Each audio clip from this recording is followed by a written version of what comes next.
Welcome to Pound for Pound, the #1 boxing podcast with me, Jake Wood, and Mr. Spence Oliver. How you doing? You know what I'm going to say. Fuck off. Yeah, I'm fine. I'm fine. Yeah, I'm good, mate. I'm good. Do you know what? I'm excited. I'm excited Yeah, go on. because the time has come. The big announcement. Are we not going to talk about what we've been up to, or you want to? No, we are. Go straight in. We are, but I'm just putting a little tease out there. Yeah, I like You know what I'm it. saying, bro? Yeah, the big That's announcement. good. So that's all to come. But let's talk about what we've been up to. Well, I got the prediction for the AJ fight totally wrong. I got it bang on to the point. You got it to the round. I got the round round 7. Did you have money on it? Yeah, on the of round? course. What was the odds? 10-1. And how much do you have on it? 20 quid. Wow. It's not bad though. It's all right. I had 120 quid on. I think I had 60 quid on Povetkin KO. Yeah. And 60 quid Povetkin round 7 till 9.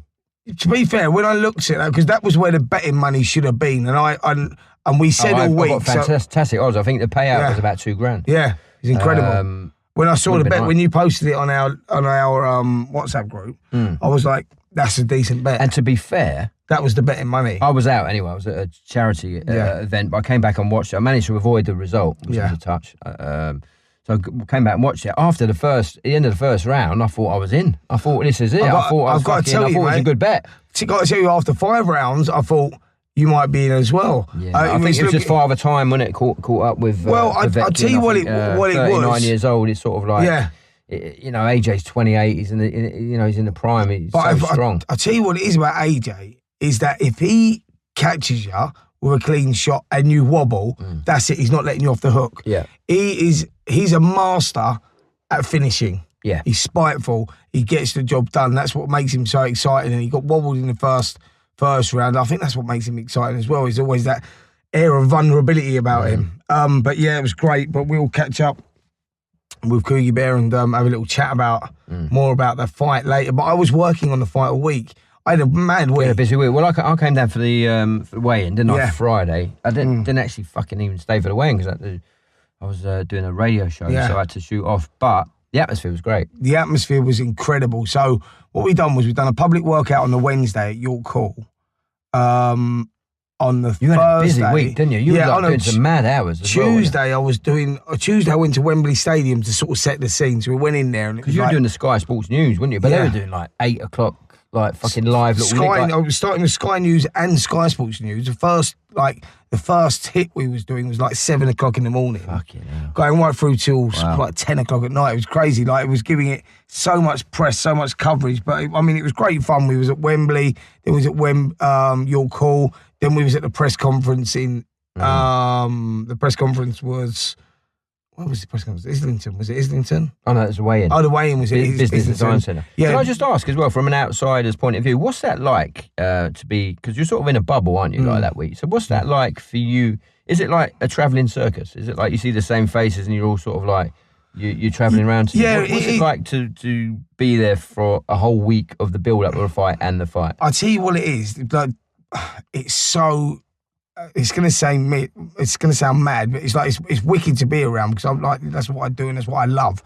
It's the passion I've got. But by the time you get to like Friday, you're worn out. You're like whacked because it's just that's you're constantly on the go, Everything's like just.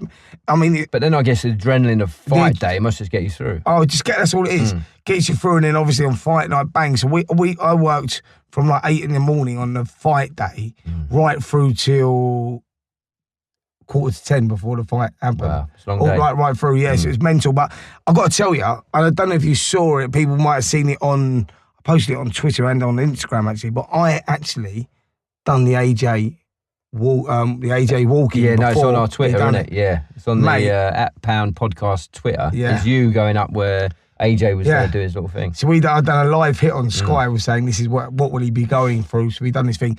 It was mad. When I went up on this platform, it was insane. It was shaky though. It was shaking when you were on it. Yeah, I know. I thought, fucking. And I'm scared of heights. So like that was for me. Yeah. You know what I mean? So it's like taking it easy. I slowed the punches down a little bit. But honestly, it was mad going up there. After you went on it, and then I watched AJ on the night, you could see it was like rocking around a little bit. But I went up there with 30 people in the stadium, like putting the seats in and whatnot. Imagine going up there in front of 80,000 people. It was, because when I went up there, I had the hairs standing on the back of my neck. It was like insane. It was just a mental feeling. For him to do it in front of a packed crowd. Must be incredible. It must have been incredible, mate. But what a performance. Yeah, well pleased with AJ. And I think for me, proved that his legacy is gonna end up as one of the great heavyweights. Yeah, I think if he continues to improve and develops, it's so weird though, isn't it? Because he's developing under such public scrutiny. He's developing as a fighter, isn't it? In maturity, as we watch, and it's a weird thing to see, isn't it? Because he's definitely still not the finished article. As you said there, he was getting clipped, and I for one absolutely knew that he would get clipped. But his boxing, if you look at his boxing in that fight, his foot movement was incredible. The way he was shuffling in, shuffling out. He looked more relaxed. He did, you know what I mean? He was carrying his left hand low jab as well. He's never done that before. That's what I mean. Low jab, trying to draw Povetkin in, waiting for his time. He was being more patient. To me, all-round boxing, that was the best performance he'd put in, because Povetkin was a great fighter, and we're so pleased he won. Yeah, I agree. I absolutely agree. I think that's AJ's best performance today. I know the Klitschko fight was exciting. But he made loads of fundamental mistakes in the Klitschko fight, which nearly cost him. But in this one, I think he got caught early on, but he recovered well. And to me, just put in a clinical finish and all-round boxing performance, brilliant. Got rocked at the end of the first round, didn't he? And kept calm. It's that kind of just keeping it together. And he said it himself, didn't he, AJ? If that fight had been a couple of years ago, he probably would have lost. I think that's definitely the case. But 100%. He's 28 years old. I thought about it the other day as well. He could easily go on to reign for the next 10 years, can't he? Yeah, definitely.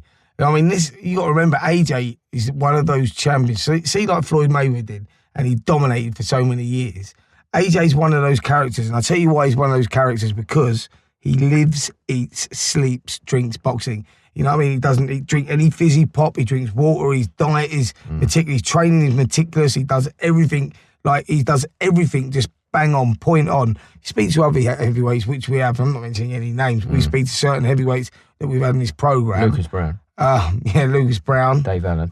Tyson Fury said the same. Well, they don't eat good food. Most of them. They don't eat good food. They don't drink good stuff. When they're not boxing, they're out of training. They live badly. So what I'm saying is, AJ, for me, is improving all the time and will go on to be a dominant figure in heavyweight boxing because of the life he lives outside the ring. I think it's down to character, isn't it? Because where does that motivation come from? Obviously, at this point, probably AJ could retire and never have to work again.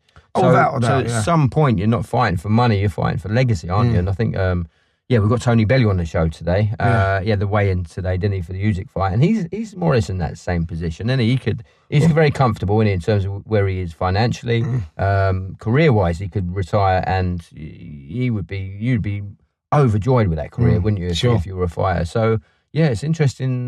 What drives you on? Well, that's why I'm looking forward to speaking to Mr. Bellew to get his thoughts on that, because I will be asking him them questions. So brilliant. So should we make our announcement? Yeah, let's do it. You waited long enough. You waited long enough. Do you want to do it? No, you've done it so nicely at the beginning. You might as well crack on. Well, do you want me to do it? Yeah. The announcement is... the big live tour. Yes! We are going on the road, guys. We're going on tour, baby. Yeah, man. So we're taking a podcast on the road. Yeah, we're taking it on the road, and we're not just staying in London. We're not just going to the Midlands. We're going up north. We are going everywhere. Should we feed them a few dates? Yeah. And where are we going? So listen, it all starts January the 12th next year. We start in Potter's Bar. Then we go to High Wycombe, January the 19th. Then on the 22nd of January, we go to Salford at the Lowry. 25th, we go to Hertford. 26th, we go to Melton. 29th, we go to Liverpool. Fucking yeah, I'm looking forward to that. 30th, we go to Sheffield. Now, February the 6th, we're in Birmingham at the Old Rep Theatre. February the 7th, we're at Kettering, the Lighthouse Theatre. February the 8th, we're in Portsmouth. February the 9th, we're in Exmouth. February the 18th, we're in Leeds. Fucking, we're flying about, aren't we? February the 19th, we're in Whitley Bay. Yes. February the 21st, we're in Swindon. And the last one, wait for it, guys, this is the one. On February the 22nd, we are at the Mecca of Boxing, the prestigious London York Hall. York Hall. Can't wait for that. That's going to be great, isn't Well, it? I've boxed there, amateur and pro. I won my first amateur title there. So now coming back, talking shit to 1,000-strong crowd. Yeah. Can't wait. It's going to I'm so excited. Fucking nuts. And listen, everywhere where we go up and down the country, it hasn't been tied down yet, but we're going to have guests. So if we're sort of like, say we're in Liverpool, we might get Bellew. Yeah, if we're in Sheffield, we might get someone like Johnny Nelson. Birmingham, we'll Carry Your Fire. Yeah. So if we're in Portsmouth, I don't know. Exmouth, I don't know. Leeds, we'll get Josh Warrington. We're looking at people like that. Listen, there's a boxer wherever we go, man. Yeah. So yeah, we're going to have some great guests on. And also with some of the London ones, we may get a couple of our actor friends in. Yes. We've got people like Ray Winston floating around. Hopefully, if he's around, we might get him in. Gary Lineker's been on the podcast. Adam Smith said he wanted to come down to York Hall. To York Hall. So that'd be great. So that'd be like a Q&A, and we'll get him up and we'll ask him about his life and all that. So yeah, essentially it'll be like a live version of what we're doing now, won't it? Yeah, exactly that, with a little bit of fun. So meet and greet. I think there's meet and greet before. Absolutely, man. You can come and see like the height difference between me and Spencer. That's it, yeah. I'll shake your hand, give you a cuddle, whatever you want. Whatever, you know what I mean? I'm a nice geezer. Yeah. He is. But, so this podcast is going out on Wednesday, and I think tickets go live, I think either Thursday or Friday, and they're available from www.poundforpoundlive.com. Poundforpoundlive.com. Get on there. There's all the details, all the dates, and fucking please come down. And, if we're in your area, come down, and honestly, I promise you, it's going to be a lot of fun. We've got a lot of stuff that are going to be surprises on the evening. It's just going to be real good entertainment, light-hearted fun. So we'd love you to join us. I'm really excited, man. I can't wait. I'm just sitting like with a little smile on my face. Can't wait to like meet and greet people, shake their hand, give them a cuddle, because that's what I do. Yeah. You know, that's what I do. Yeah. I'm a cuddler. He's a cuddler. But it's going to be such a buzz to take it on the road, and hopefully one of those venues that we've mentioned is somewhere near you. So come down. Yeah, as we say, we're going to do meet and greet before. We're going to, hopefully it's just going to be boxing fans, and and everyone's just mucking in. And you could be an EastEnders fan if you want. You don't have to be a boxing fan. Yeah, EastEnders fan. You know what I mean? Or just a fan of little people. Yeah. We'll have to get Dave Caldwell in. Dave Caldwell in. Talking about you, but never mind. Sorry, mate. So yeah, poundforpoundlive.com. Yeah. Go and check it out, guys. And yeah, please come down, because I can't wait to meet everyone. Honestly, we've been dying to announce it, Fraser. We've been down there. It feels like a weight off our back, doesn't it? Yeah. Done a little photo shoot. Done the photo shoots, yes. They'll be going out soon, won't they? We'll put them out, all the photos we did. And exciting, mate. Exciting. Great stuff. Cool. So let's go to our guest today, Mr. Tony Bellew. As we mentioned earlier, he had the press conference today for the Usyk fight. As we know, he's got that on the 10th of November in Manchester. Fucking massive fight, because if he wins this, he's going to basically unify the cruiserweight division. He's heavyweight. He's been fighting heavyweight for a while. I mean, that does worry me, him coming down in weight as well. Well, listen, I know that Tony's like one of those guys that we talked about, meticulous guys that lives, eats, sleeps boxing. Tony is one of those guys, so it's going to be interesting to see, and I will ask him the question, how easy is it going to be to come back down to cruiserweight now he's sort of established himself as a heavyweight? So, we're going to ask him all these questions in this interview, but I've got to tell you, to get Tony Bellew today really was a touch, because of what's been going on. He's had a long day. I think he's back home now, but he's been he's been on the road all day. So been on the road all day. I know he's tired. Yeah. So let's, I think we're bambling on enough now. Let's get him on. Cool. Let's do it. Tony, how are you, mate? Spencer, Steve and Jake. How are you guys? Yeah, very good, mate. You all right? Yeah, mate. Long day? Long day, mate. Media nonsense and nonsense. How did it all go? Same as they always call, mate. I didn't feel like causing trouble today. So I heard the press conference was really tame for you, actually. I spoke to Coogan briefly earlier, and I said, anything happened? He said, no, I nearly fell off my chair, mate. Normally something happens at your press conferences.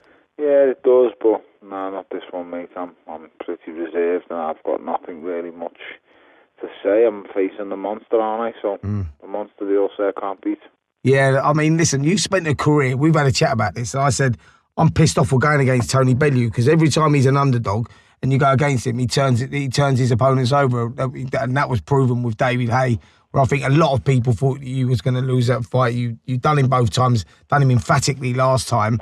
I'm not going against you this time, mate. I mean, I know don't say Usyk. that, mate. You should just go with what you think. So I am, mate. I am going what I think, because I've also said that I think over the years you've grown to be one of the best tacticians this country's ever produced. I mean, you just know how to work fights out and work fighters out. And how do you see it going with Usyk? Because tactically, he's known as one of the best pound for pound. I mean, he's you know, amazing, mate. He's brilliant at what he does. I just think he's a brilliant technician on an amateur level. I think he still very much fights like he's an amateur, and I'm a seasoned veteran professional, and I just think you'll see certain things that are doing the fight, mate, that are not really seen, that he definitely hasn't seen anymore, that he hasn't actually seen in his career. And fighters don't do. I study the old fighters, the older guys, and that's what really what makes me what I am. And I suppose when it comes to being a tactician and what people say that I come out with, I think you'll just see it on the night. Yeah, no, see, that's when this fight was announced, and I said it to all the boys at Sky and whatnot, but this fight was announced and it was like, well, you know, Tony's fighting this monster. Usyk's been made out to be this top guy. I said, yeah, but one thing he hasn't got is Tony's experience and Tony's ring craft. And I said that's the difference between you and Usyk at this stage of his career. That's why I think you'll prevail. Thank you. Do you know what, Sven? I just think if I do what I know I can do in this fight and I can take him to the place that I think I can take him, then I'm going to win, mate. But listen, we've heard it all before, I've fights before. I think I can do this, I've got to get in there on the night and prove what I'm saying. And I seem to have done that since moving up in weight, and everything I've said I've done. And even against all the odds and times, I've done it. And this one, for me, is no really, really different. I mean, it's the first time in my career that they'd said, going into the first Hay fight, it was, we fear for Bellew's health. This time it's only they say, oh well, you're only getting a boxing lesson. So I don't know whether I'm improving or whether the opponents are getting better. At least this time they're not fearing for me health, they're only fearing that I'm going to get a boxing lesson. So like I said, hopefully it's because I'm improving or they think I'm better than I actually am. But we'll see, mate. I've got so many things that I can show on the night. I have patience, I have the power to end the fight instantly, and I've just got to make it work on the night, mate. I've got to find a way, and I know I will. Yeah. Listen, coming down from, you went up to heavyweight and you sort of filled those shoes well as a heavyweight. I know David Haye wasn't the biggest heavyweight, but what I'm saying is that with that extra pounds on, you seem to have carried that up really well. How difficult would it be for you to come back down to cruiserweight, and will you still hold your strength? I suppose I shouldn't really come out and say it out loud, but I'm just going to be honest, mate. I've lost 20 pounds already. Wow. And I've got 14 to go. Wow. Well, that's 14s. So 14s. I'm into the last stone, mate. So I'm professional. And the minute I finished that honeymoon was the minute that I knew I was going to be fighting this fella. And I've prepared perfectly, mate. I haven't had a piece of bread for 6 weeks. I haven't had a drop of milk for how long? I'm trying to think I haven't had a bar of Galaxy, mate, in weeks. I haven't had just any little things that you take for granted. I just haven't had. So listen, it's my own doing. I shouldn't have went up like a balloon, and I shouldn't have enjoyed life as a heavyweight as much as I did. So I wouldn't got myself to blame. Yeah, but I think you carried, like I said, I think as you moved up to heavyweight, it wasn't like you was out of your weight zones, because to me, I think you fitted in well there. That's why. Yeah. Like I say, I felt very comfortable, and the thing for me is, as we all know, well and truly know, I'm not someone who cares aesthetically actually how they look. I only care about, can my body do the things it needs to do in the fight. I'm at the correct weight, and I found I was. I mean, for the first Hay fight, I was a little bit heavy. I was 15 stone 3, 218 odd pounds, something like that. So it's just about getting it right and finding the right things to weigh how you feel. But it's just this fight means so much, and I just couldn't walk away from it. If I'm being totally honest, I was retired. I did say to her that, this will be the end. I'm going to retire and that's it. But I told her the year we get married will be the year I retire. So I'm still in that. still in the year that I've been married. I only got married in July, so I'm kind of getting away with it, but I'm not really, to be honest. Yeah. That's going on, but it is what it is. She gets why I'm doing it. We've been together a long time. It's 17 years in October. I'm very fortunate and very lucky to be in the position I'm in. I'm very fortunate to have a wife who I adore, three beautiful, healthy kids, and a bank balance that's extremely healthy, and a great business going outside of boxing. I'm very, very fortunate, and I kick myself sometimes when I'm in that hotel on my own in Rotherham, and I think to myself, why am I doing this? But I'm doing it because I'm doing it for a dream that only I could see. A dream that I've had since I was a child, mate. And you got to understand, when you're 10 years old and studying boxing tapes of great fighters like your Sugar Ray Robinsons, and you go through the ages of your Leonard, your Haglers, your Hainses, your Durans, your Ricardo Lopez's, and then you start moving to times when you admire the likes of your Roy Jones, and you get to meet your icons and your legends, and you never think and dream it's going to be possible that one day you can be a man who can be, I would never ever say spoken amongst them men, but just to do some of the things they've done. And, you know, very few men who have ever gone in the boxing ring have even had the opportunity, let alone won them, to fight for all 4 belts at once. And Sure. I just couldn't walk away from it. Yeah. As much trouble as it's caused in the household, I just couldn't say no. And as soon as the minute he called my name was the minute I knew it was happening. He done that literally straight after he won his last contest, didn't he? He called your name out within 10 seconds. As soon as he had them 4 belts around his waist, mate, mine was the first name off his tongue. Yeah. And it's insane to think that a man in the position he was in would do it, but he did. And it's crazy to think that a man who's on his honeymoon should be enjoying married life in a nice bar at night. I shouldn't have even known he was doing it, but the truth be known, I was watching the fight on my mobile phone. And that didn't go down well. No, I bet it didn't. You know, she's talking to strangers in a bar, and I'm standing there studying Usyk, watching, beating Gassiev up. And, you know, the only thing I can say is, I don't want to in my own defence, but I will not stand there for any second of any round in all of this man. I don't fear this man. I admire him. I think he's an absolutely amazing fighter. He's brilliant at what he does, but I have no fear of him. I will not be in awe of him. I will not stand there and put my hands on my head like earmuffs and just let him punch away for 12 rounds. Sure. I am not more aggressive. I am not a flat-footed slugger. Yeah. I'm someone who's going to do things that have never been done to me before in the professional ranks. I'm someone that I'm without doubt the quickest cruiserweight he's fought. Yeah. Because I come with a former light heavyweight speed, and then I also come with a heavyweight punch. You know, if he thinks for 1 minute I can tag him clean and he's going to laugh at me, he's going to get a shock, a nasty come down to earth. But we'll see. You know, he's already planning his first fight at heavyweight. He's asking Eddie who's going to be his next fight at heavyweight. So we'll see. Wow, that's a big move, thinking above you, but you know you're his next fight. He's thinking about heavyweight. That's a bad move, mate. Mate, that's what that's you know. It's go back over the time of fights. Always say get too far ahead of yourself in this game, and you get brought down to earth with a bang. So we'll just see, mate. Listen, like I said before, he's a brilliant fighter. Very, very good at what he does. But I just feel a lot of the guys who have got in the ring with him so far have been beaten before they've even thrown a glove, and then some guys have just had enough. I mean, you know, as good as Murat Gassiev is, he just done absolutely nothing after 2 rounds. He just stood there with earmuffs on and just done nothing. He just let this guy rattle 5 and 6 punch combinations off his head.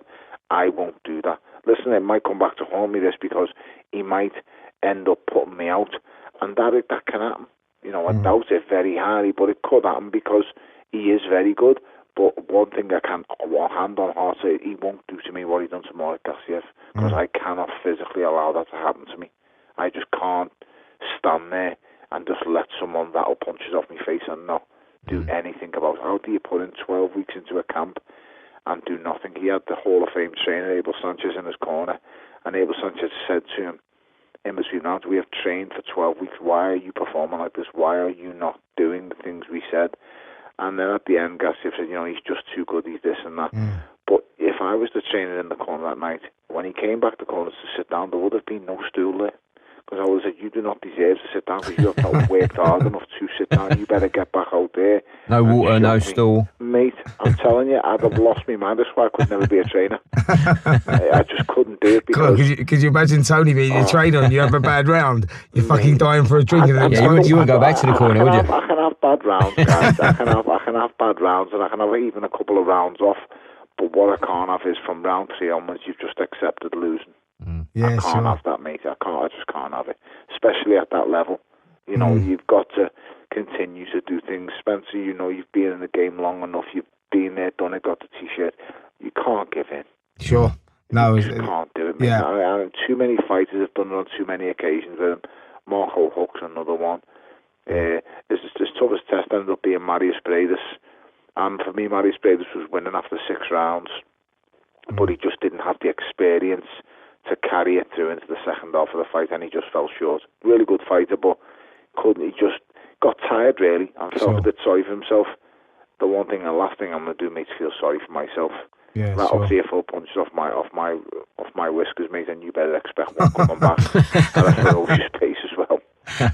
Listen, Tone, I mean, this is your lifelong dream to unify the cruiserweight division. I remember speaking to you even before this fight was made. You was talking about, had you not got this shot, then maybe you would have retired there and a happy man.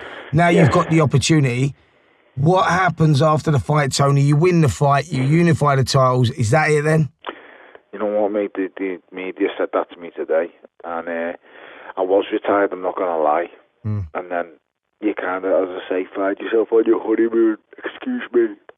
You find yourself on your honeymoon watching a fight on a phone, and if you're being honest with yourself, mate, you're not really retired if you're watching boxing on a phone on your honeymoon, are you? Yeah, exactly. It's just once he called me name, I just knew, mate. I knew that was it, and I don't know. I'm open. I'm going into the second David fight. I was hoping it was going to be a really hard night, and I knew I was going to win, but I was hoping for it kind of to beat the fight out of me, if that makes sense. I just wanted a really hard fight to go, I've had enough now, I've beat him and I walk away. I think I remember talking to you about that when the second fight was announced. You said, I'm sure you said to me, Spence, this one and that's it. Otherwise, my wife's going to kill me. She is, mate. She's on the verge of getting an unknown. We've only been married a few months. I just want the fight to be, and I shouldn't say that, beat out of me, because I still love fighting. And the David Hayes second fight was easy to me. I'm not going to lie. Yeah. I'd done it on my terms. All the exchanges were done on my terms, and it went the way I wanted it to, but even faster than I thought it would. And it all came together on the night, and I just hope that doesn't happen with Alexander Usyk, because that might kind of means that I'm going to have to see someone else after him. But I'm only saying that because she's not in the house at the moment. Yeah, so funny. I do want it to be beaten out of me, but at the same time, when I've got what I've got in them 10-ounce gloves, mate, you can never say it can be out, 'cause it could just be over, mate, in the blink of an eye. Mate, here's one for you, and this is a worry as well for you with your wife. What if you've got too good for anyone in this division, for anyone to beat it out of you? That means your career is going to continue for a while, because for me, Tony, I think as your career has unfolded, the older you've got, like a mature wine, you've got better, mate. Thanks, mate. You know what? I think a lot of it's down to experience. Sure. Getting to know your body, listening to your coach, especially if you've got a really good coach, and I'm very fortunate. I've got a brilliant coach in Dave Caldwell.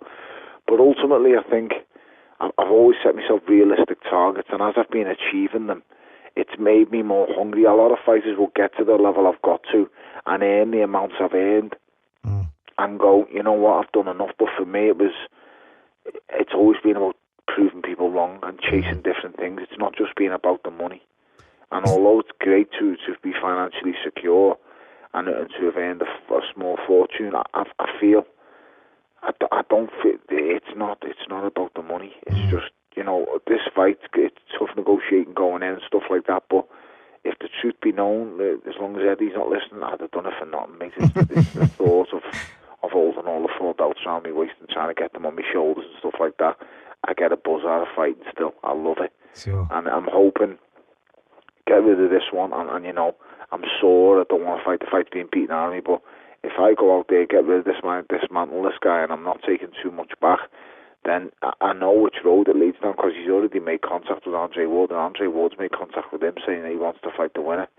And I know exactly what the boy means when he says the winner. He's talking if Tony Bellew wins, because he doesn't want to come anywhere near Alexander Usyk. Sure. But he just wants it if I can win. So it's, you know, and then on Usyk's terms, he's thinking, I beat this guy, another fighter once again looking to join onto the AJ kingdom through me. You know, he wants to find a way into that AJ pay-per-view money, and he's trying to go through Tony Bellew to do it, just as David Hay said he was trying to do. So just be very careful what you wish for. Wow. There's worse animals out there than me, and he is definitely one of them. Wow. So we'll see, mate. We'll see. Like I say, I'm not going to take anything away from Alexander Usyk or detract from him. He's a brilliant fighter. The biggest test of my whole career, he really is.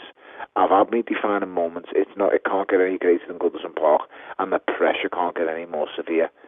But this is the biggest test of my career, and you know, I just think I'm going to find a way. I don't know how, I don't know when, but I just know I'm going to find a way to defeat this guy. I deep down believe it, and it will not be it might be a shock to the world, but it will not be a shock to me.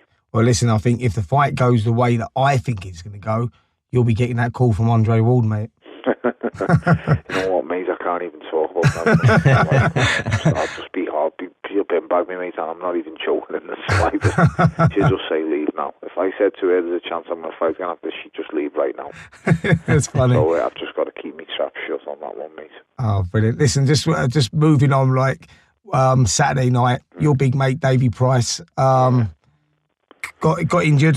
Tore his bicep muscle, didn't he? Yeah. Was he injured going into that fight? I think he said that he had, Tony can fill us in more on it, but I'm sure he said that he twinged it in sparring or something. Niggles and knocks, but we all have them, mate. Yeah, sure. Knows, you know, you do 10, 12-week camps, and he's done a lot less than that. You get banged up. It's part and parcel. You know, when I went into that David Hay rematch, I'd ripped the intercostal muscle off my rib cage. Yeah. And I was in a lot of pain, mate, 2 weeks before, in a hyperbaric chamber once again. You get injuries going into fights, and 90% of the time I would say to fighters out there, any young fighter, listen and pull out, because your health is worth more than anything. But sometimes you're in a position where you can't, especially, it's very odd in the main event. Anthony Joshua went into that main event on Saturday, and he was far from 100%. Yeah, I remember speaking to you in the hotel about that afterwards when I come up to you and said, what did you think of the performance? Not 100%. And he won't tell you that. That's the mad thing. He won't be honest, but he wasn't 100%, and I give him so much credit because he turned up and he done what champions do, and that's grind it out, break down good fighters, not just go out there.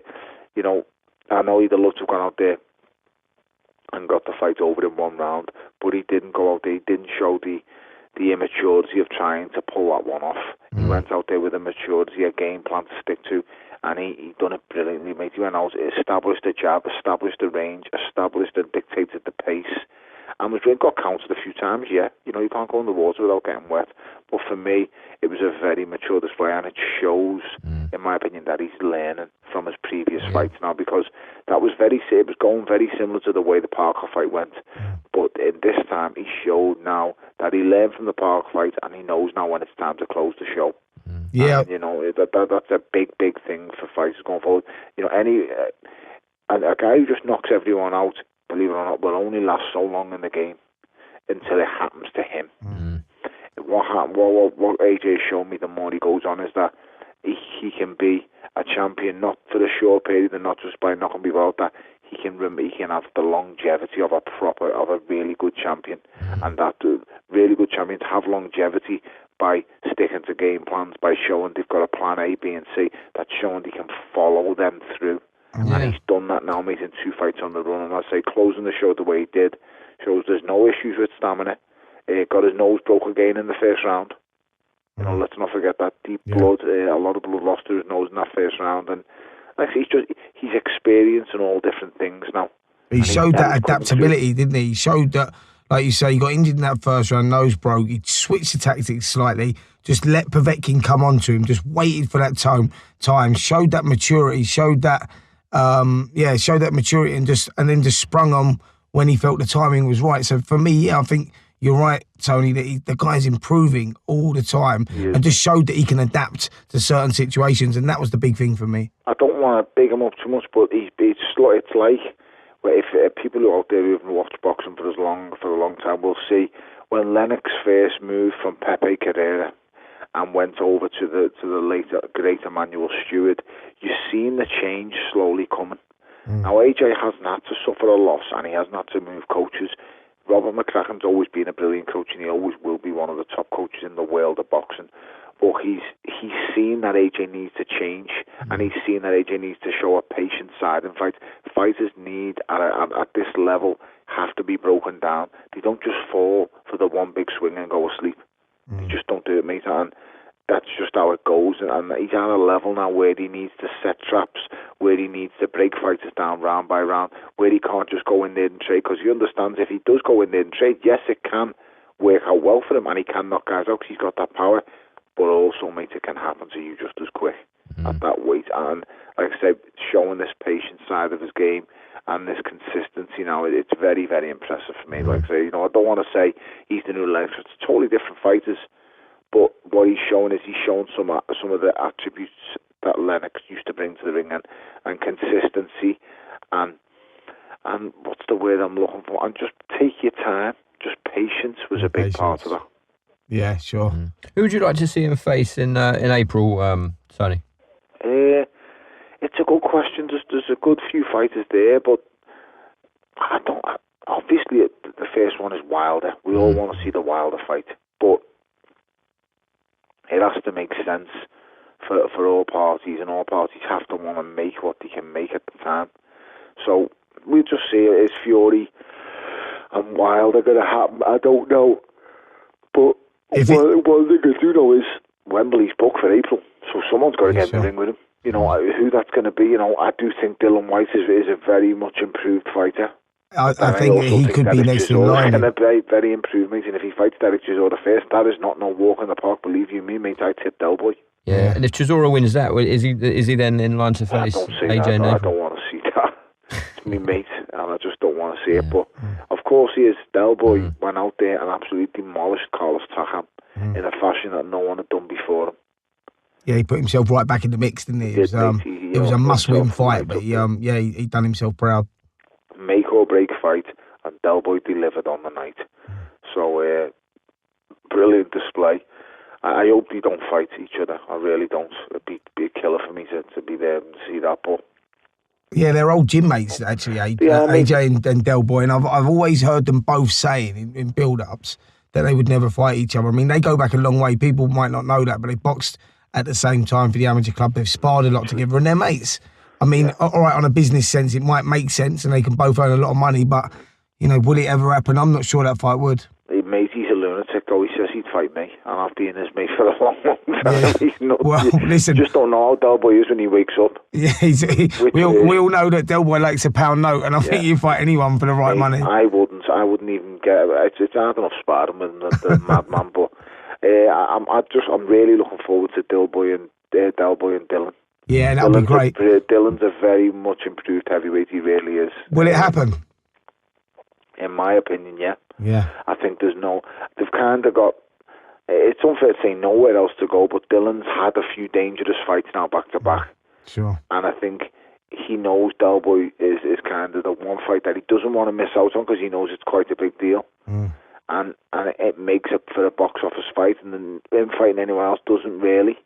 And then he knows he's on the AJ kind of spectrum.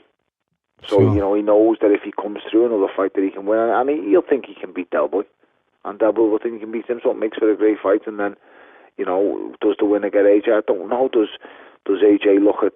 I don't even know any of the challenges. I really don't. I mean, it's going to be all eyes on Wilder Fury. Yeah, I think that's the fight. I think Wilder Fury. If AJ doesn't fight the winner of that, then I think next in line is the winner of Del Boy and Dillian White. It's got to be. That makes sense. I just don't see where the other challenges are coming from. I really don't. I mean, I don't think that guy, Kuzman, who fought on Saturday, I just don't think he's ready in the slightest. Yeah, no, I'm with you on that one. I think that David Price is well on his way to beating him. Yeah, Davey Price rocked him. Was it the third round? Dave Yeah, picked it up, and I think that's where he picked up the injury, actually, wasn't it? He opened up with a barrage of punches, and then he didn't seem to do anything after that. I think that's... had him 4-0 up. One judge had him 3-1 up. Yeah. That's what I'm told, but it just... the heavyweight division, mate, it's one punch. It's always been the same, you know, and even more so with someone like a Wilder.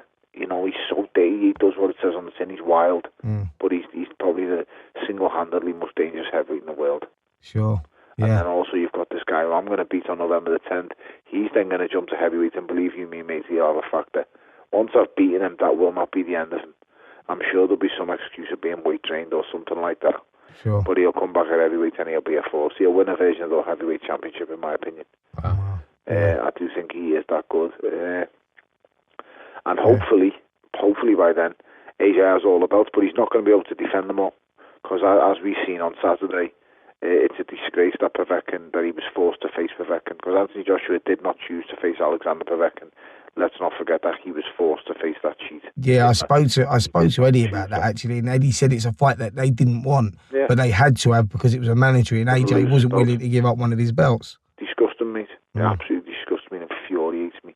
Yeah. How he was forced to do that fight against it, and not just a guy who's made a mistake and cheated once. Let's not mistake that. This is against a 2-time steroid cheating man. Sure.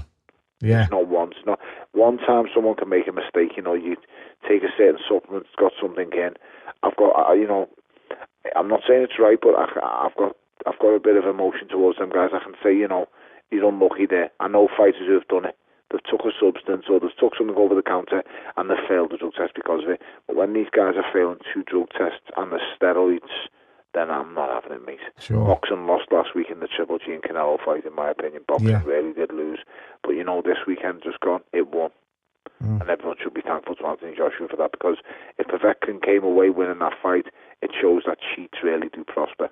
Sure. And that can't go on in boxing, mate. Yeah, I agree with that, mate. Listen, Tone, just before we let you go, we've got to ask you, fellow Scousers boxing George Groves, who wins out of Paul Smith, George Groves on the weekend? You mean Callum Smith, George? Callum Smith, sorry, Callum Smith. That fight's already happened, mate. That first one, so I can't go back in time. Yes, I'm going for Callum Smith, mate. I just think his size, height, and range will pose George Groves problems that he hasn't come across in a long time. A bigger man than him, someone he can't really out-jab, someone he's not going to use his height and reach to gain an advantage over. And I just think Callum will probably stop him mid to late. I just think Callum Smith is one of the best kept secrets in British boxing. Kid's quality. And people say, oh, Tony Bellew back on his Scouser. I'm just telling you how it is, guys. I just think the kid is an absolutely brilliant fighter. And I love watching him. Yeah. Do you think it's a shame, Tony, that fight's not happening in the UK? It's a bit of a crime, mate, isn't it? But you know what you're getting when you sign up to this tournament. It's not like they all didn't know. They all knew everyone who signed up to it. So it should have really been the cruiserweight final that took place over there, because neither fighter really came with a big fan base. And you know, George carries quite a big fan base, and Callum's not short of a fan or two, so it would have went down well. It would have sold out a stadium. Well, I'm not sure sold out a stadium in England, but it would have done great. On the numbers and the TV, it would have done really well, but it's just a shame it's going out there. But you know what, mate, both guys are going to make a ton of money, and you know, there's a couple of belts at stake, and fingers crossed Callum gets the job done, mate. I really do think he's gone in, and it's no shame because George Groves is a brilliant fighter as well. Sure. George Groves is a top class act, mate. Brilliant, mate. Brilliant. Listen, just quickly before you go, we do a little question at the end of every interview that we're doing now, Tone. We've done one before, you know, Tyson versus Ali, who wins? Well, we've dropped that one, and now our question to you is, before you go, mate, what is the king of nuts? What's your favourite nut? The king of nuts, the pistachio. Oh, absolutely. Gets in there, mate. There was no doubt in that. Fucking about. No, that's the quickest answer we've had to that question. Yeah. I think the longest is about 10 minutes. Yeah. I mean, I say pistachio. I mean, nuts and those are absolutely fantastic, but they're a mixture. So just a nut on its own, pistachio. Perfect.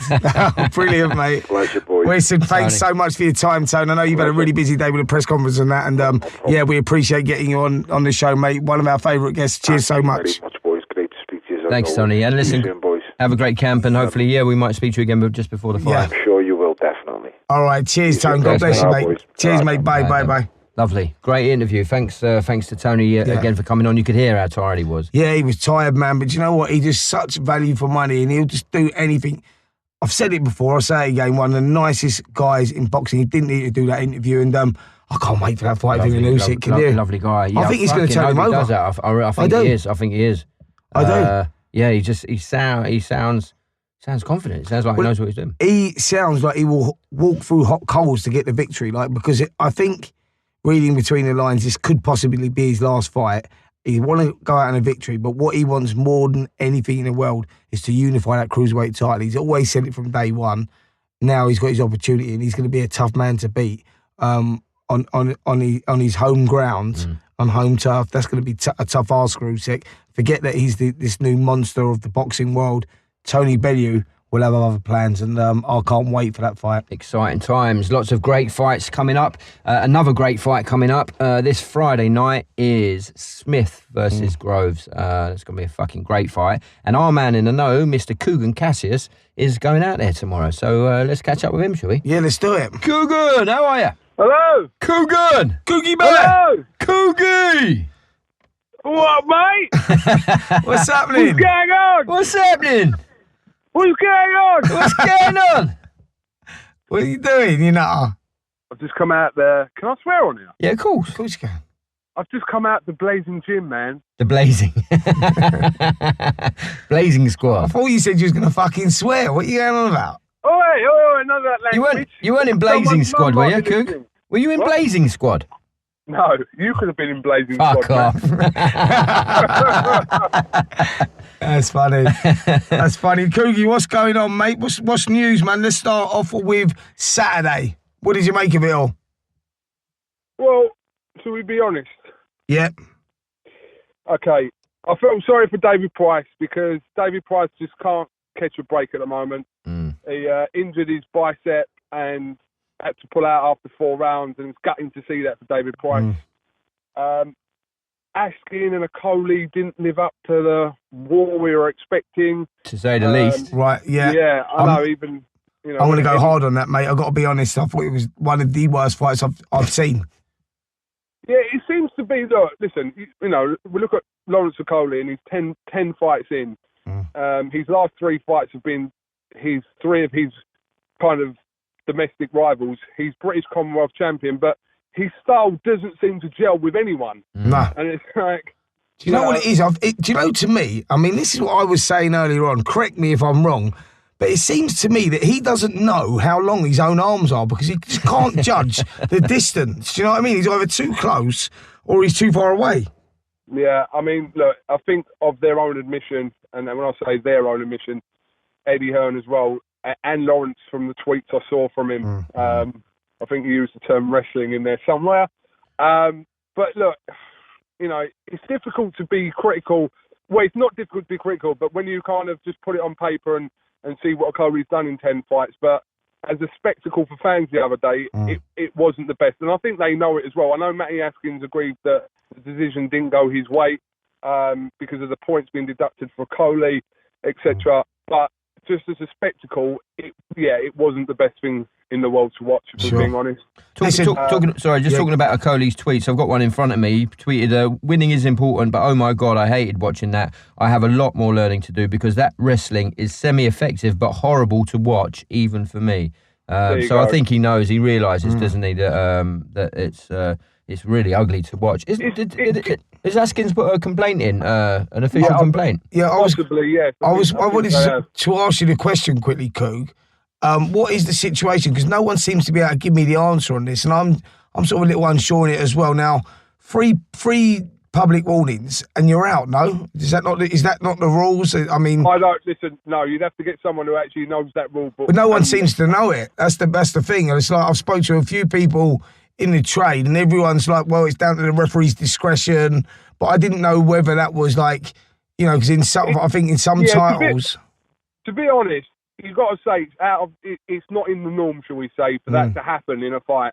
So that many times. So the issue doesn't get raised enough. And when it did happen the other day, it's just like, is it a case of not everyone knows and it is down to the referee's discretion, which is obviously what's happened. So look, they'll probably will lodge something with the board and see what happens from that. The problem is with that fight, I mean, from like, say, Eddie Hearn's perspective, is that, like, do we see a different fight, you know, if we ever see it again for any reason? I mean, Matty Askin will be, because he was pissed off, to say the least, afterwards. He didn't even want to do an interview. Not anything rudely, just he didn't want to regret anything that he was going to say the next day, so he declined the interview. But yeah, I totally get that. I'd rather fighters do that, to be honest with you, rather than the next day sort of, you know, regret what they've said and, you know, have an issue with it. I spoke to him afterwards in the hotel, actually. I saw him back in the hotel after the fight.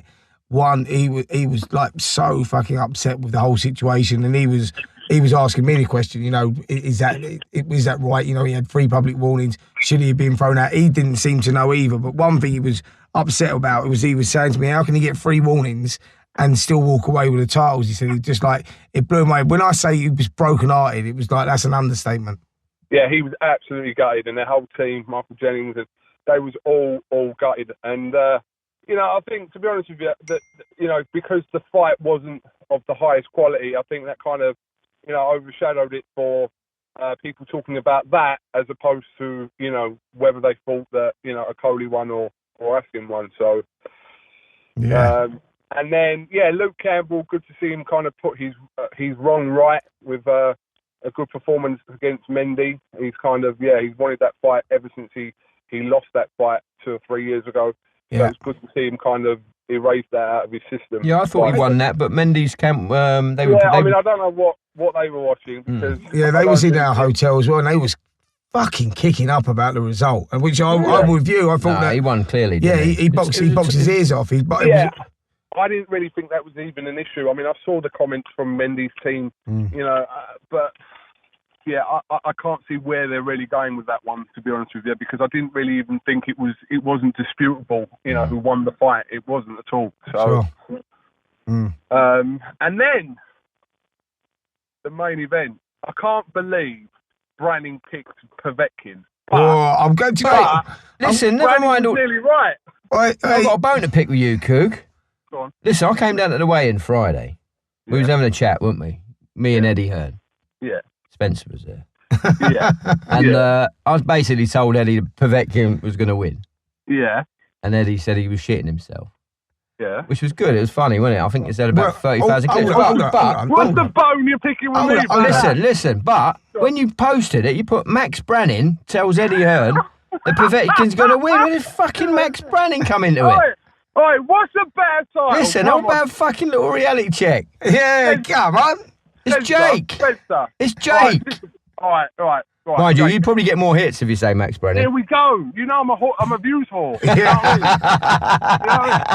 all right, I'll let you off. Also, what Jake didn't mention was, and I was there when he turned around and said, by the way, and fair play, because he put his balls on the line because no one else had the balls to do it. 100%. No one else had the balls to do it. And I said, yep, you're either going to come out a winner, or like a massive winner here, or you're just going to get slagged off by everyone. But a lot of people were thinking that, but no one had the balls put on his line. So commend him for that, salute him for that. Well done, 100%. Mr. Jake Wood.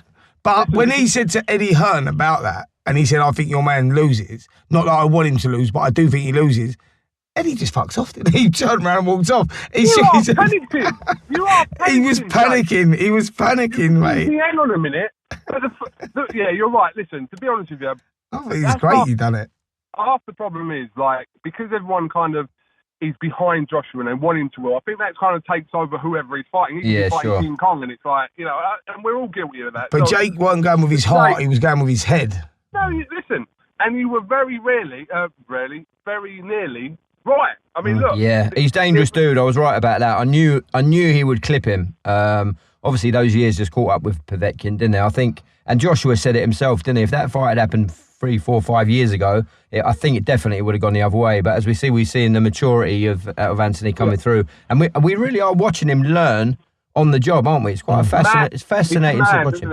Yeah, it's mad to say that after 22 fights, 3 belts, and I know Eddie Hearn keeps banging on about the resume, but he's right about the resume, because you look at who he's fought in 22 fights, and you can't really argue within 22 fights that, you know, he hasn't been in with, you know, good caliber opposition, you know, more than decent.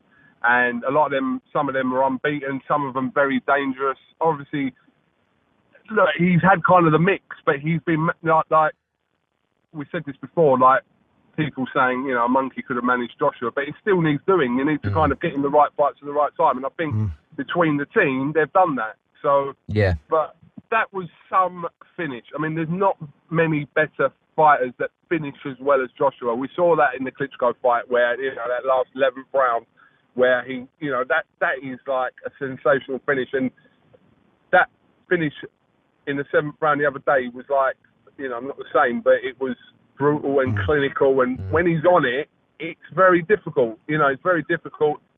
Doesn't matter how dangerous Povetkin is, he was kind of just overwhelmed, and, you know, he was... I mean, for my money, Coogan, I think that's Joshua's best performance today. I know the Klitschko fight was obviously exciting, sort of went both ways, but I think just in terms of how he's matured and he was measuring him, and you know, he came under fire at the end of that first round, and he was obviously rocked, but yeah, kept calm under fire and really sort of took his time, didn't he? And at the end, just brutal at the end. I think we're kind of seeing new things from Joshua now. We saw that kind of that low hand jab he's using now, and I think, to be honest with you, yeah, he's still, you speak to him and he still says he's learning, you know, and it's weird to hear him say that, because he's got that contender mentality as opposed to, you know, that champion mentality, which is a good thing, because it will always keep him on his toes and he'll always be learning as he's going on. Like, you know, he hasn't, has he peaked yet? I don't think so, you know, but 22 fights in, and, you know, you think, if you look at his resume now and you think that the names that he hasn't fought, notably, are obviously Wilder and Fury. If you want to chuck in a big baby Miller in there. But apart from that, he's about probably 3 or 4 fights away from actually fighting everyone in the division. You know, that's crazy. Like, whoever is available in the division now, worldwide, he's probably 3 fights away from fighting a lot of them. You know, I'm not saying it's going to happen in his next 3 fights, but that's how, you know. I think that he showed a marked improvement. Joshua showed that he's slipping into that role of a great champion, whereas his adaptability was brilliant. He got his nose broke in the first round, which Tony Bellew told us. He got his nose broke in the first round, adapted, waited for Povetkin to come in, picked his shots at the right time, and as Jake, to echo what Jake said, the finish was clinical, spiteful, and when Anthony Joshua gets you hurt, you stay hurt, don't you? Yeah, definitely. And to be honest, though, what made it for an exciting fight, because he got rocked in that first round, you do wonder whether, is it going to happen again? That's what everyone's wondering during the fight, you know, until the 7th round, is if that, once it happens once, does it happen again? And I think everyone was kind of a little bit on the edge of their seats, wondering whether, you know, because Povetkin's style is all horrible for Joshua, all horrible as well, you know, and I don't think Joshua, I'm going to, you know, he hasn't said this, but I don't think that's his preferred type of opponent to kind of have. But he's an awkward fucker to fight, sure, as well as being dangerous as hell. But he come through it, and yeah, it's a case of who he's next now. I mean, what was interesting, I did, because I in my interview with him after the fight, he said something that kind of, I mean, Eddie Hearn was trying to sort of make sense of it today. So he says that he wants to fight Wilder. So obviously people, you know, I said, well, people will want to know. I asked him, well, what if Fury beats Wilder? Well, even if Fury beats Wilder, I still want to fight Wilder.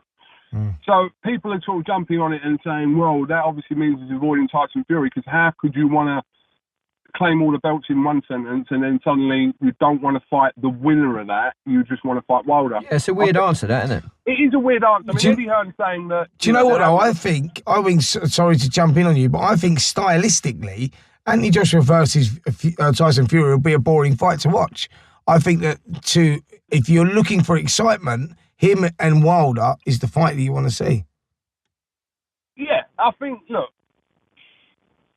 style of Fury will make it a lot more of a, like I said, a technical fight. Yeah, technical fight, without a doubt. That's what I'm saying. A technical fight, and it will be a harder fight, as in technically it will be a harder fight. Yeah. The Wilder fight, we know what we're going to get with that. It might be a case of who lands first. Yeah, but what I'm saying is with Fury's a master at cancelling out someone's attacks or whatever, which sometimes can come across boring to watch. Like, not boring, but he cancels out the good work of another opponent and just does enough to nick. He won't get involved in nicks the rounds, you know. And that's why I think stylistically Wilder and Joshua is much more exciting for me than Fury and Joshua. But I think either way, listen, we need to see Joshua in with both of them. You know, Sure. Dependent on, obviously, what happens with Fury's fight with Wilder, which is now set for December 1st. We're just waiting on the venue, but that is set for December 1st now. We do want that little trio we've got, and then we've got people like Dylan White knocking on the door and you know, the kind of people below them. But at the moment, those three, you know, we want to, you know, none of them have fought each other, you know, out of those three yet, and we want to kind of see this 3 fights there plus returns. We want to see it, you know. Sure. We want to see it. Yeah. What happens in April now is such a long time to April. Anything can happen, you know. Anything can happen. Things change every day. So, do you think Eddie Hearn Hope maybe wishes now that he'd waited to announce the April date, Wembley April date? No, because I think, to be honest with you, look, as with the Wembley dates, I think that they kind of want to kind of secure, you know, they'll work out when Joshua would realistically be fighting after the fight he's just had. And if the dates are there, secure them. Because we know that, like, you know, we keep saying it, but Joshua kind of gets 75, 80,000 fighting the likes of me and you. So to a certain degree, we know that they're going to get that crowd anyway. It's just a case of who's in contention. Yeah, how often does that happen, Coogan? Sorry, that they announce the date and the venue, but not the opponent. Does that? I've known it to happen before. I remember when David Haye made his comeback. I think this was the first time after he'd beaten Chisora. He was out for a while, and the first comeback David Haye made, you know, he done a press conference and now announced the venue, announced the date. It sold out. I think that was the O2, wasn't it? Yeah, it was. Yeah, the fight didn't end up happening. I think he was meant to fight at one point Manuel Char as well. That fight didn't happen. But my point is that yes, it happened, but not often, and not really. With like 7 months, they've announced the date. Like they announced the date 2 months ago. Yeah. So effectively, they're announcing that date, you know, 9 months in advance. But I think that was to do with really his commitment to Wembley, that he would have his next 2 fights there. You know, they love it. You know, they're obviously getting those sort of crowds in. Everyone's talking about it. So, of course, Wembley would like to have, you know, Joshua fighting there. So it's just a clear indicator as well of what a superstar Anthony Joshua is in the sport. You know, not only in this country but worldwide. At the moment, he's just he's got to be one of the biggest names in world sport, I would imagine, at the moment. Yeah, I mean, look, we've seen kind of that growth from before the Olympics, and you know, around the Olympics, you could kind of see he had the potential to become this big star. How big of a star he's become, I suppose anyone would have probably realised, and we don't really know the scale of him because we're kind of in a bubble here in England. Do you know what I mean?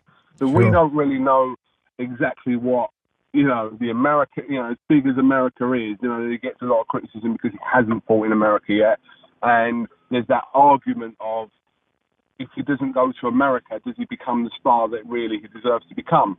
You know, I don't know.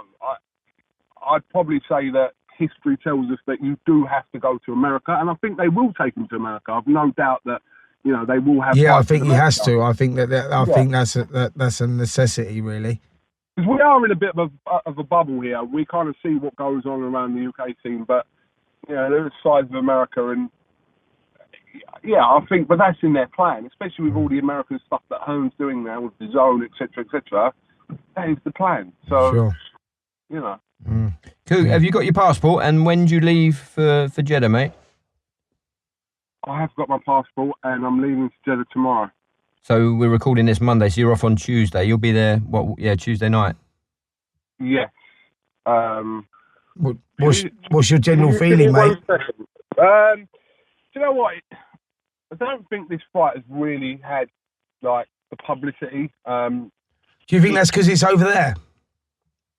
It's got probably something to do with it, if I'm being honest, because obviously, you know, a lot of fans can't go to it because of the ag of getting there. But It's a massive fight. It is a massive fight, and this is a fight, like I said, I would have thought would have, like I said, done better here, because of just in terms of just general interest. I think it would have done obviously better that way. But saying that, you know, it's like I don't know what to expect when I'm out there. You know, I have no idea what to expect in terms of crowd, how it's going to be. Yeah, I've literally no idea.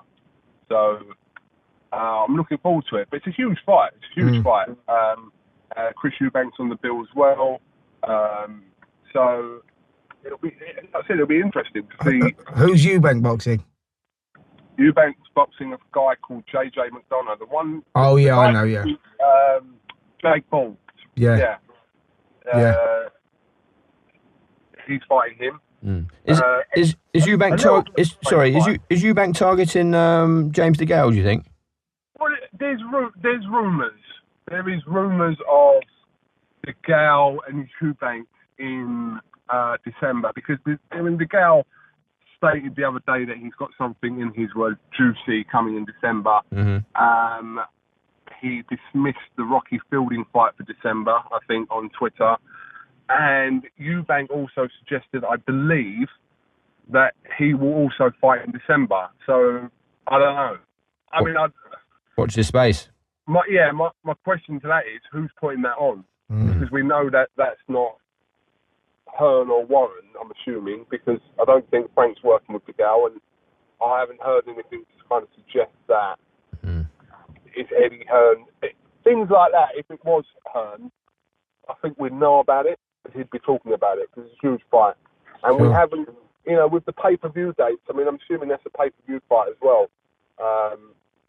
And I don't think there's kind of enough pay-per-view dates. I mean, Hearn might be going with 2 pay-per-view dates in December, possibly, depending on what happens with Chisora and White, and also Khan and Brook. So I don't know. That one's a bit of a weird one. It could be just nothing. They could be just talking about something completely different. But I'd like to think that there is a chance of that fight happening between DeGale and Eubank. Yeah, it'd be an exciting fight, that one. I was stylistically, I think that would be good.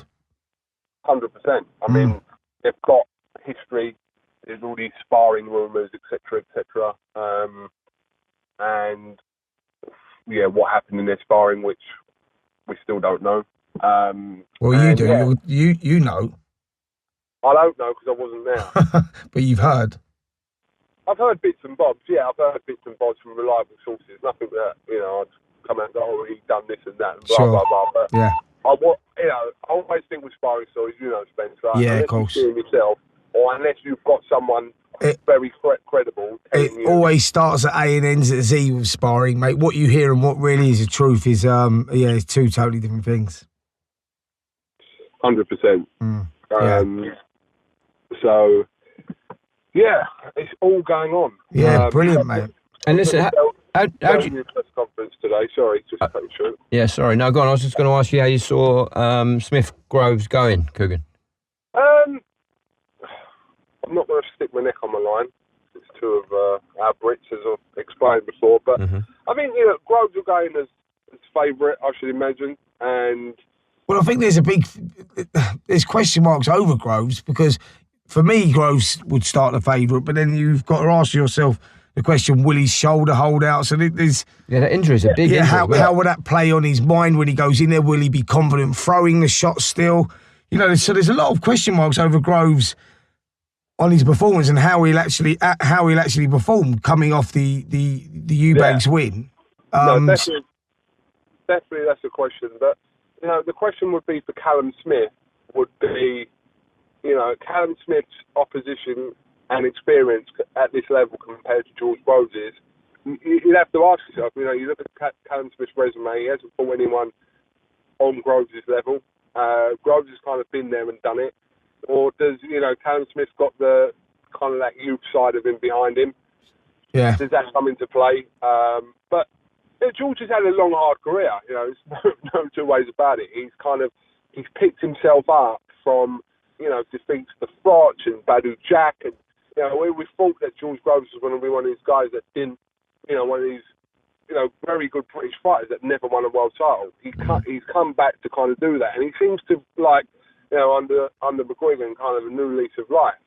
So it's an intriguing fight, and I'm glad we're getting this fight because it's the two that kind of progressed through to that final.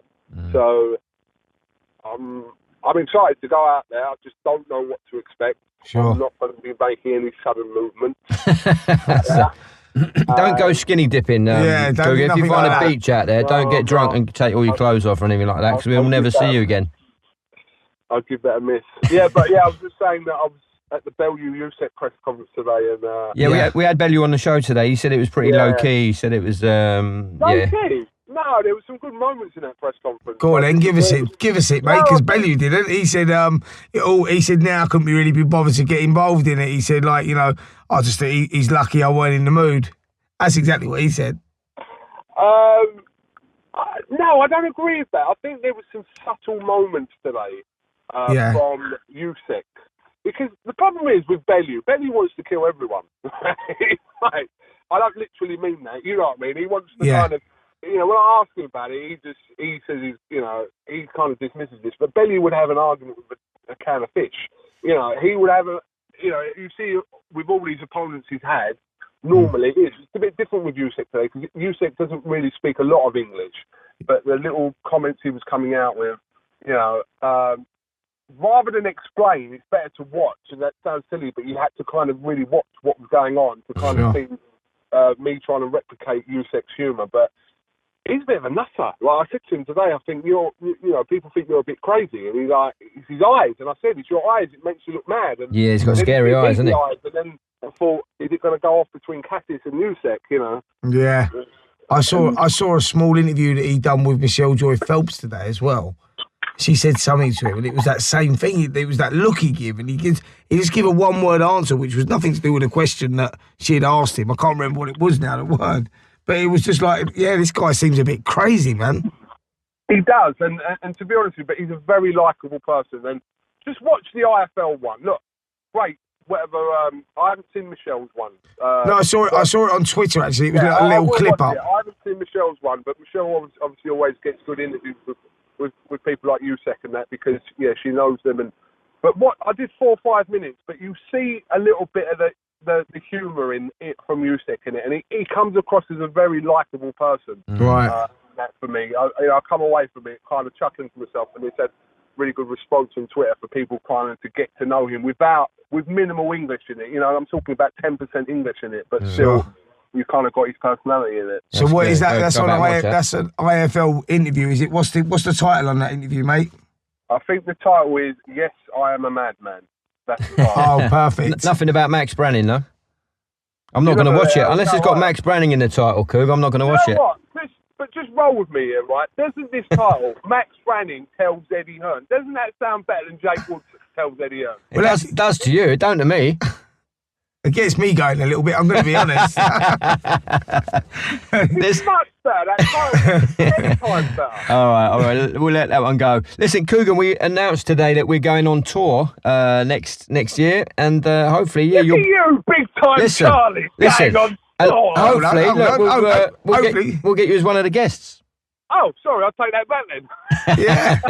We want you to come on and do your little bit, mate. It'll be great to, Where are you going on tour? Boreham Wood? Oh, fucking everywhere, mate. Everywhere, mate. Everywhere. Up and down. But Boreham Wood. What? We've got all the dates starting from High Wycombe, Salford, Hertford, Milton. Yeah, we've done this in the intro. We ain't got to do it again. Sheffield. But listen, mate, we're ending up in York Hall on the 22nd of February, so maybe you'll join us for that, will you? Listen, just tell me if I'm not filming anything, I'll come along to them. All right, brilliant. Oh, wicked. Yeah, we'd love to get you on because we're going to get a guest on for everyone. And if you come up there, that'd be fucking priceless. I will, yeah, of course. Get involved. Brilliant. Nice one, mate. That's fantastic news. Fantastic news, mate. So listen, Coogan, behave yourself out there. Yeah, don't go skinny dipping or anything like that. We know you're vulnerable. We know what you like. Yeah, we've seen you, and must have been cold when we've seen you, but we have seen you. Well, listen, I will be doing you now. I will feed myself with bread, and I will drink water, and I will stay in the hotel. Good. And obviously I do a little bit of work as well. But That's it. And keep your trousers on. Don't go in that I'm sea. sure it's fine. It's just anywhere you haven't been that people tell you stories about, you just wonder what you can do and what you can't. No, I'm sure you'll have a wonderful time out there, Coogan. It'll be an interesting experience. I'm looking forward to it because, like I said, I don't feel it's had the publicity this fight deserves. Yeah, sure. Because of the Joshua, it's off the back of a Joshua week. Everyone's kind of talking about that, and it's falling straight after. But I'm hoping, like, from tomorrow, the public workout starts tomorrow. Press conference on Wednesday, weigh-ins on Thursday, because the fight's on Friday night. Mm-hmm. I'm just like, I think by the time it comes around, people are looking forward to it because it's a fucking excellent fight. I mean, come on, like. Yeah, I'm with you, Coogan. It's a fight. I'm really excited. I think it's a great fight because no one really knows who's going to win that. Do you know what? I keep saying that these days, but there is so many fights that are being made like that. But this is a genuine 50-50 against two of our best super middleweights. Can't wait. Definitely, and I'm intrigued. Like I said to you, and it's kind of.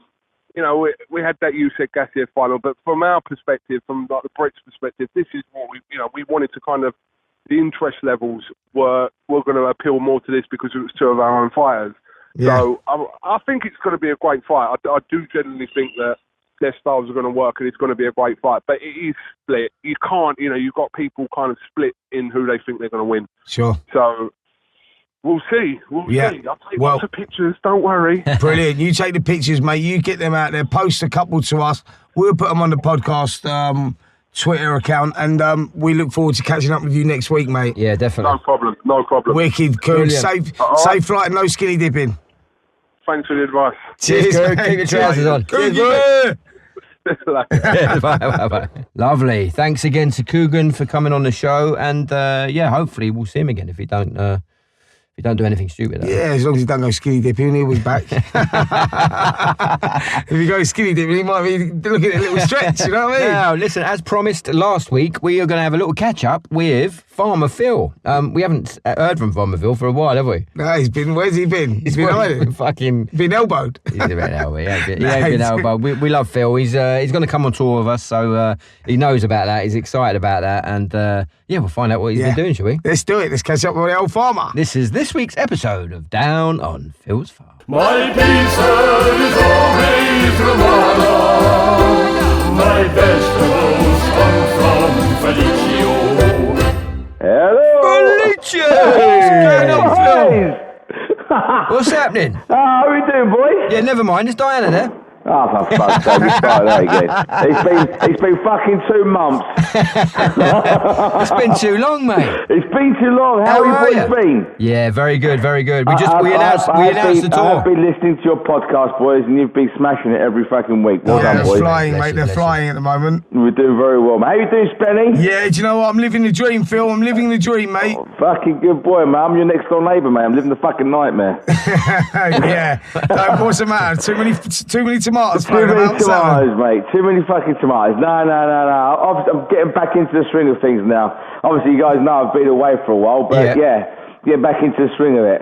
Yeah, what's going on? What's happening? What was happening? Well, I spent the whole summer out in Sicily. We've been doing the wine with my old man. Yeah. I've been doing the tomatoes with the old man, with tomato sauce with the old man. Yeah. And just keeping him company, making sure everything's all right. So you make a big thing of sauce, and then you put it in the jars, don't you? We put it in we put it in the jars, and we get it all ready for our winter, how do you say, tomato sauce for the winter. So we bottle them all up. Is that going on the shelves soon or what? What's happening? Is that going out on the shelves or is that personal? That's a personal matter. That's a personal thing. Bit of personal stash. It's a personal stash, mate. I can donate something to you, but you probably feel sick. I know I like tomato sauce, mate. You like tomato sauce. You can have it in sauce format. You can have it in a bottle, but you can't have it on a vine. You can't have it on a vine. I'll never have it on a vine. I like it on a pasta. Does that make any sense? That's what it's for. That's what it's for. That's what I'm saying. Yeah. I've never denied the tomatoes on a pasta. When it gets shipped over from Sicily, I will bring you a few bottles. So listen, how many bottles will you make of that then? I'll probably do about 400 bottles. 400 bottles? Yeah. It's a lot of pussy stash, that. A lot of pasta. What are you doing? Are you bathing in it? Huh? Are you bathing in it? I've just got a horrible vision of you in the bath with those tomato sauce. Yeah, you know that fucking shit. He's got a big smile on his face. I'm sick. That tomato sauce must be cold. Shit, the vision's not right. It's cold, that sauce, isn't it? Oh, you love my sauce. I put a little bit of chilli in there for you. You love my sauce. Get it all warmed up for you. Yeah, I know about your sauce, mate. Don't worry about that. Yeah. Oh, no, nice. that's basically it. Now we've come back. I've had a nice little meeting with Tesco's, and we're now, obviously, I can officially say where we were 3 acres of sugar drops. Yeah. Next year will be 8 acres. 8? Fucking hell. Yeah, so we're expanding now. So you got all they're building more glass, are they, and all that? And the glass house will be building. The glass house building will start in May time. Right. That will be for the following season. So that will end up being about I think 15 acres. 15 acres of tomatoes next year. And what's happening with the peppers? The peppers we're slowly diminishing because we can get them anywhere else. So the sugar drops, only I can grow them in the UK. So listen, mate. So are you taking over with? Are you dropping the peppers for the tomatoes full time then? Yeah. Eventually, yeah. That'll be a 2-year, 3-year process. 2-year process probably before I start saying goodbye to. I'll still grow peppers, but in a different area. Not in my site, not where I am here. So eventually you'll go from 3 acres tomatoes to 15 acres, yeah. Next year will be 8 acres. The following year will be 15 acres, and the following year after that will be 22 acres.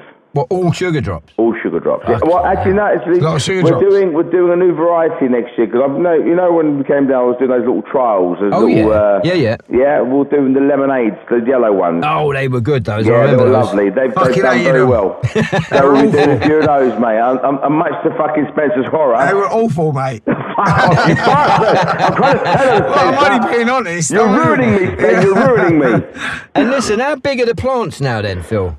Because when we came down, they were. I think they're about 28 metres, 30 metres now. What, each one? Yeah, each one. Because we come down, they were only about 6 foot, weren't they, or something? Yeah, they've very layered. They've gone around the whole. Innit? Fucking triffids. Yeah, they are. They're fucking massive.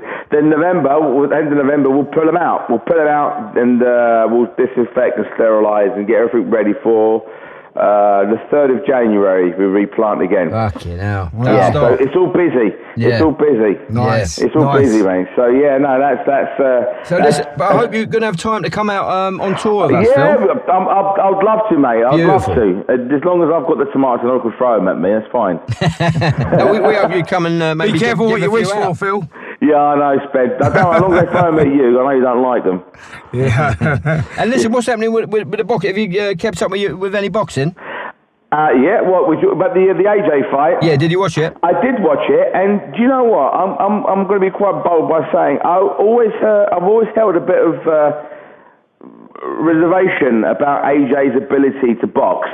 Very flat-footed, very robotic, and he's always seemed to have had the opponent that have sort of gone by their sell-by date, even though they're big names, but by their sell-by date. But watching him against Povetkin, which, to be fair, I think Povetkin, the first 5-6 rounds, I thought he had him. Yeah. I thought he was pretty much on the thing. But old age, I think, Povetkin, he is 40 years old. Let's not fuck about it. 39 years old.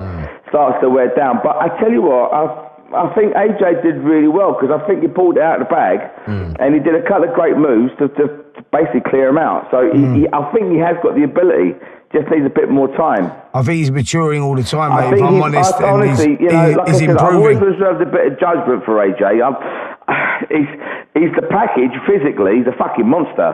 But I just don't think he had. But I think after watching the Povetkin, I think he has got it there. I think it's the maturity now starting to creep in. And I think he's actually doing better than I thought. Now it's the big thing now between Deontay and Tyson. Yeah, that's the next big one. Yeah, who do you think is going to win that, Phil? I do want it to be Tyson. I want it to be Tyson Fury. I think he's, I just like what he brings to the game. I like what he brings to the game. You know, a bit of, unorthodox. He's a bit out there. He's a bit crazy. He's a bit mad, and he has got a fucking lovely ability. He moves everywhere for such a big bloke. Plus, he's sponsored by your mate, isn't he? He is. He's sponsored by Sicily.co.uk, a good friend of mine, Joe Ricard. Yeah, so, you know, I'll support him on that side, but on a professional base, I think he is a very talented boxer. I think he's very, very good. And look, if he keeps his unfortunately his nose clean and he keeps his head up, I think he'll take it all out. I think he'll clear the division. Yeah, I think the worry is just that it's come too soon, this fight. I think that's the general feeling. That's the general feeling. There, is it? No, it's the general feeling is it 2 fights too soon? But listen, we're up the caliber of opponent, and he may up his game, so it's an exciting fight that everyone wants to see, definitely. Oh, mate, for me, this is the pinnacle. This is what I want to see. This is what we've all been bubbling up for. This is where AJ is being very reserved in his picking of his fights. He's been very secluded, very protected. I think now it's all coming to pot now. I think the theatre now is coming into the crescendo of where it should be. And I definitely think that, you know, well, whoever it is between Tyson Fury or Deontay, whoever meets AJ, it's going to be fucking massive. It's going to be massive. But I want it to be Tyson Fury. Yeah. No, we'll see. Well, I don't know. I don't know. So what do you think? What do you think? I think it's too soon for Fury, personally. Yeah. I think that he's not had enough time back. I think he's improving all the time, but yeah.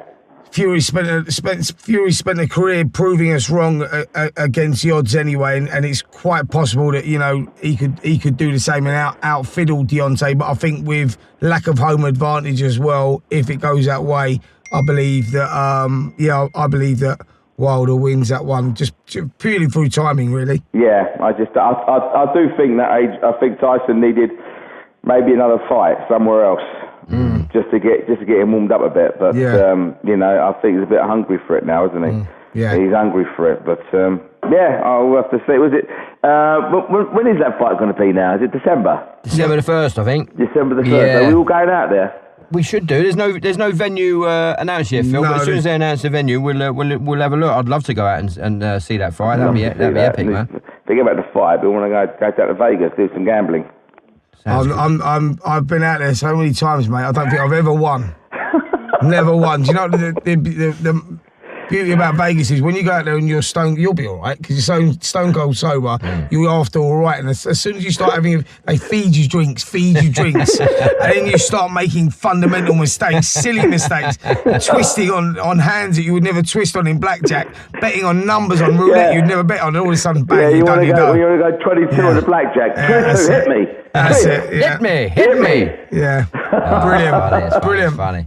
Phil, mate, lovely catching up with you, I mate. love you, boys. Glad to hear it's all going well in the tomato world, and it sounds like you're getting bigger and better. And I put a lot of that success down to us. To be fair, I think you do pound for pound. I think you guys are most, and I'm looking forward. I tell you, I'm looking forward to the boxing with the stars as well, boys.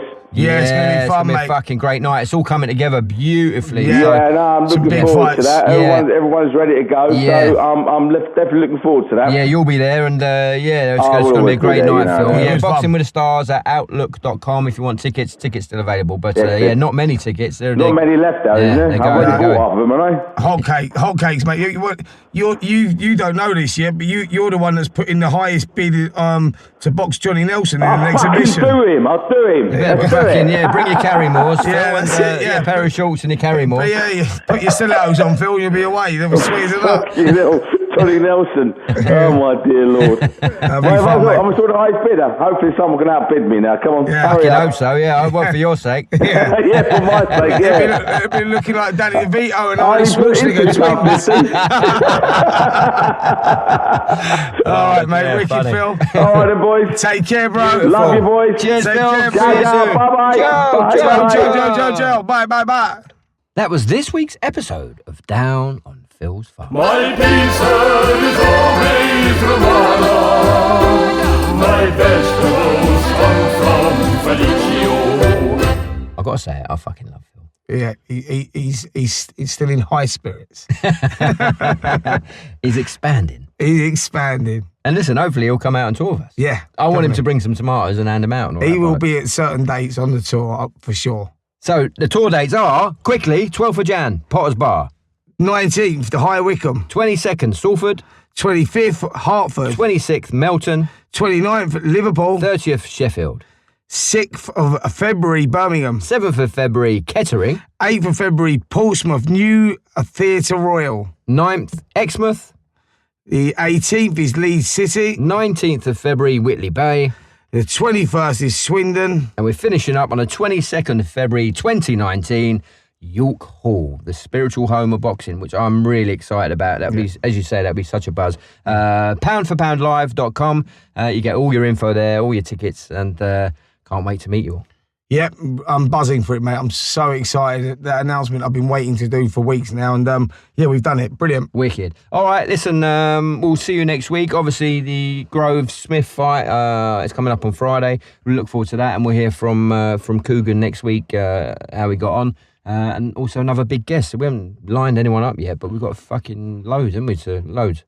We will have a big guest. Don't worry about that. Don't you worry about Don't you worry about that. We never let you down on the guests. Pound for Pound is a Boxing with the Stars limited production created by Ross Siegel, produced by Spencer Oliver, Jake Wood, Ross Siegel and Alex Siegel. Music by Keith Atack. Graphics by Lolly Edwards. Phil's Farm theme tune written and sung by Mr. Ricky Wild. This podcast is hosted by Audio Boom and edited by Zach Brown. You can find us on Twitter and Instagram at Pound Podcast. What a show. Always a pleasure, Spencer. Yeah. We'll see everyone next week. Cheers.